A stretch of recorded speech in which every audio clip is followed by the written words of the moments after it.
Bismillahirrahmanirrahim. Bismillahirrahmanirrahim.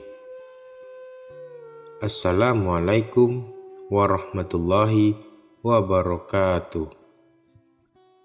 Syukur alhamdulillah, kita berjumpa lagi di Fawas Channel, yang mana ini semua berkat rahmat dan karunia dari Allah. Salawat dan salam selalu tercurah untuk Nabi besar junjungan kita, yaitu Nabi Muhammad Sallallahu Alaihi Wasallam. Allahumma sholli ala Sayyidina Muhammad wa ala ali Sayyidina Muhammad. Harapan saya, semoga saudaraku semua selalu diberikan kesehatan, dilapangkan rezeki, dan dipanjangkan umur oleh Allah Subhanahu wa Ta'ala. Amin ya Rabbal Alamin. Saudaraku yang dirahmati oleh Allah, syafaat adalah pertolongan dari Allah atas hambanya di hari kiamat, di mana pada hari itu tidak ada pertolongan lain selain pertolongan dari Allah. Syafaat itu sendiri akan diberikan oleh Allah kepada setiap manusia yang selalu mengikuti tuntunan Nabi Muhammad SAW selama hidupnya. Ada umat yang mendapat syafaat Nabi Muhammad di akhirat kelak. Syafaat yang merupakan bantuan permohonan maaf tersebut akan diberikan pada 7 golongan. Yang pertama, pemimpin yang adil.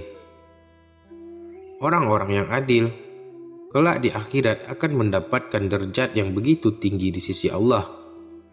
Mereka ditempatkan pada sebuah tempat yang penuh dengan cahaya. Sebab selama di dunia, orang tersebut adil dalam setiap urusannya. Artinya, ketika ia mendapat kepercayaan menjadi seorang pemimpin, ia adil dalam mengeluarkan kebijakan.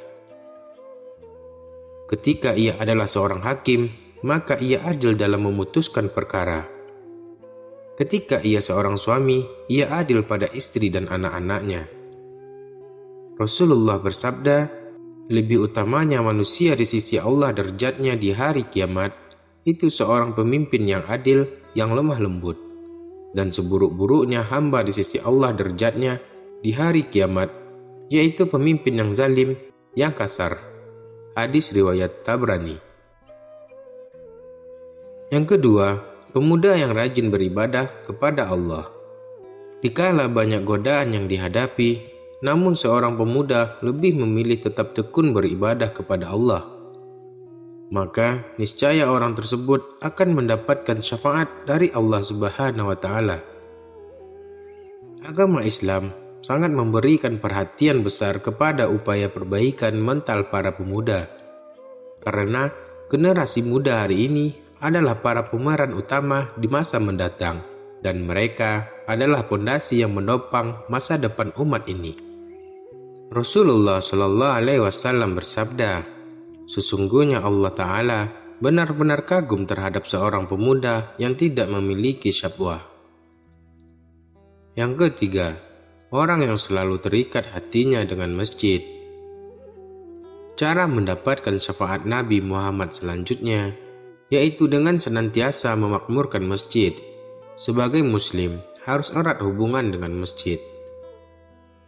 Maka dari itu, orang yang selalu erat dengan masjid akan menjadi orang-orang pilihan oleh Allah di hari kiamat kelak.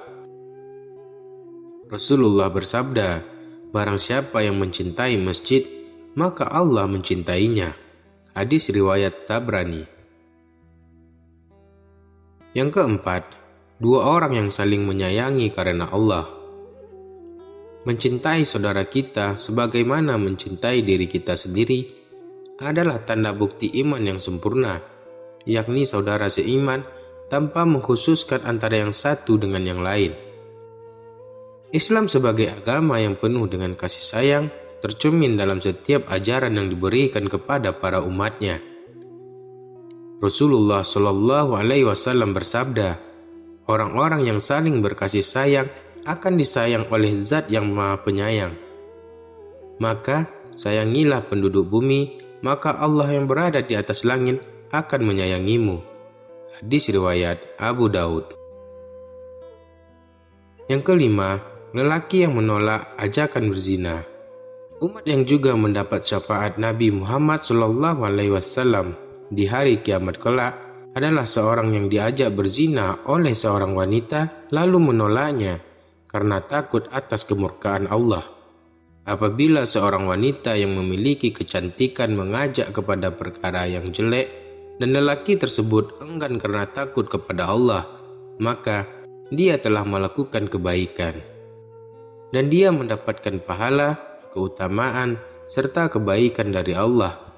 Bahkan sekalipun wanita yang mengajak tersebut tidak memiliki kedudukan. Rasulullah bersabda, dan seorang laki-laki yang diajak oleh seorang wanita yang cantik lagi memiliki kedudukan untuk berzina. Lalu dia berkata, sesungguhnya aku takut kepada Allah.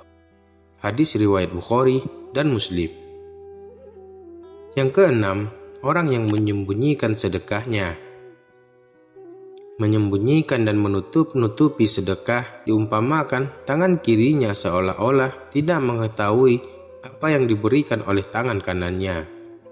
Keutamaan sedekah secara sembunyi-sembunyi jauh melebihi sedekah yang diberikan secara terang-terangan di depan orang umum, di mana mampu untuk membantu menyempurnakan kebaikan dengan kebaikan yang lainnya. Allah berfirman dalam surat Al-Baqarah ayat 271, jika kamu menampakkan sedekahmu, maka itu adalah hal yang baik sekali. Dan jika kamu menyembunyikannya dan kamu berikan kepada orang-orang fakir, maka menyembunyikan itu lebih baik bagimu. Dan Allah akan menghapuskan diri kamu dari sebagian kesalahan-kesalahanmu. Dan Allah mengetahui apa yang kamu kerjakan. Yang ketujuh, orang yang mengingat Allah dalam kesendirian, lalu mengalir air matanya. Para orang-orang saleh dahulunya sangat berbahagia dan sangat suka apabila mata mereka bisa menangis karena Allah. Karena itu adalah salah satu kabar gembira dan bukti keimanan. Seseorang tidak akan bisa sengaja atau menangis karena Allah, tetapi itu karena sentuhan iman ke hati.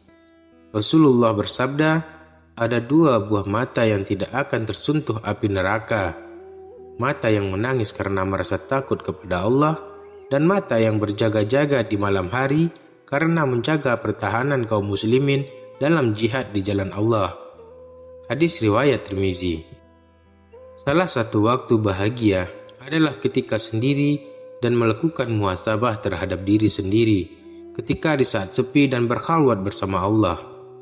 Dengan latihan merasa bahagia ketika menyendiri dengan berkhalwat bersama Allah, kita akan terlatih juga saat-saat sendiri kelak di hari kiamat. Misalnya, saat-saat sendiri dikubur, tidak ada yang menemani kecuali amalnya, dan tentunya dengan rahmat dan kasih sayang Allah. Demikian juga seseorang akan sendiri saja memikirkan nasibnya di hari kiamat. Tidak ada tempat berbagi, curhat, musyawarah, dan bercerita kepada keluarga dan manusia yang lainnya. Karena manusia sibuk memikirkan urusannya masing-masing, bahkan seseorang akan lari dari keluarganya dan anak istrinya karena takut dimintai pertanggungjawaban. Salah satu waktu bahagia adalah ketika sendiri dan melakukan muhasabah terhadap diri ketika di saat sepi dan berakhlak bersama Allah. Hendaknya kita punya waktu-waktu khusus yang kita jadwal untuk melakukan muhasabah, bukan waktu-waktu sisa dari urusan dunia kita. Assalamualaikum warahmatullahi wabarakatuh.